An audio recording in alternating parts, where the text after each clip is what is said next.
on strategies you use to have your teams all aligned on communicating in the same way. That'd be great. Well, I think it takes a lot of dispute resolution.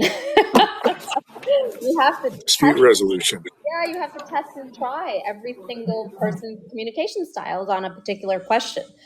And you have to show, I think, the person that suggested it. Look, I'll give you an example. So somebody may suggest, I don't think this is the moment, Camille, where you need to go in really hard on this particular witness.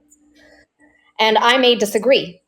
But the way that I disagree is just to show them why I think I'm right. And they may not be on the mark.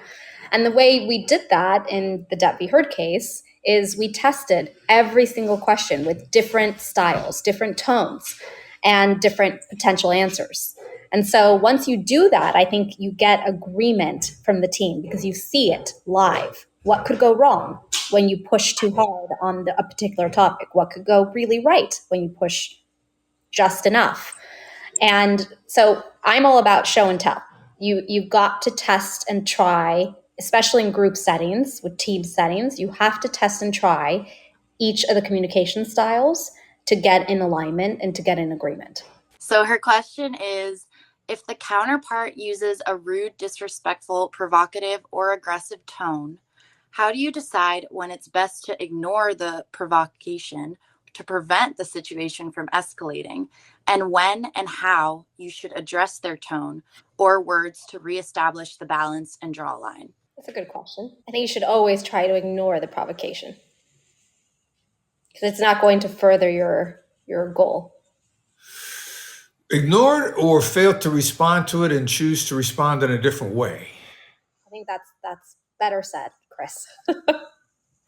That's exactly right. It's about not responding in kind. Yeah, amen. Yeah, and to some degree, I think your answer before, give them a bit of grace and respond with that as the underlying motivation to your response. Exactly. I think that's right. Ooh, I got it. That's right. That's a right. I'd love to hear more about how you adapt your strategies to a woman negotiator. I don't know that it matters who's on the other side. I do think, though, that you have to be, again, this goes back to being genuine and authentic. You have to be genuine and authentic to your style, irrespective of who's on the other side, after having done the research, though. So you have to know who's on the other side. But gender, I don't think necessarily plays a role. It might play a role in your negotiation style, but I don't think it plays a role in how you deal with somebody on the other side. How can I be true to myself, authentic, and not sound funny, and build those relationships, to your point, to get the buy-ins? Because at the end of the day, I need to make people feel heard, to get their buy-ins.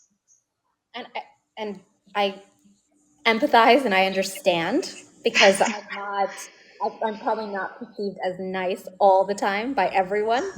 I strive to be, but that doesn't mean that it's perceived that way necessarily. So I understand, especially in male-dominated fields, how a lot of women feel, right? Or they seem to be perceived.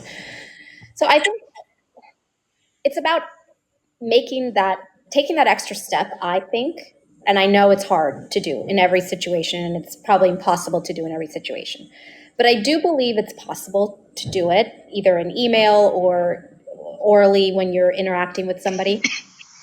Give them the platform to speak, even if it's 3 minutes, 5 minutes, and if you're going to be late to your next meeting, it's worth it, because it's about making them, and you knew the answer. It's about making them feel heard.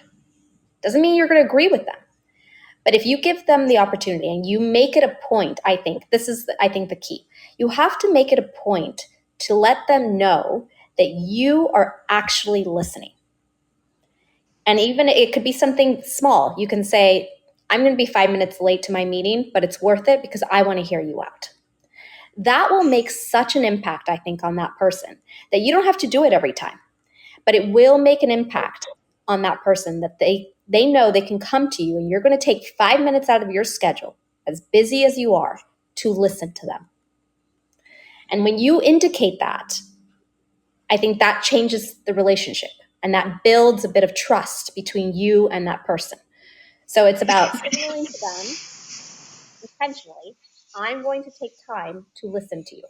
You know how busy I am, but you're important. So why don't you tell me why you disagree?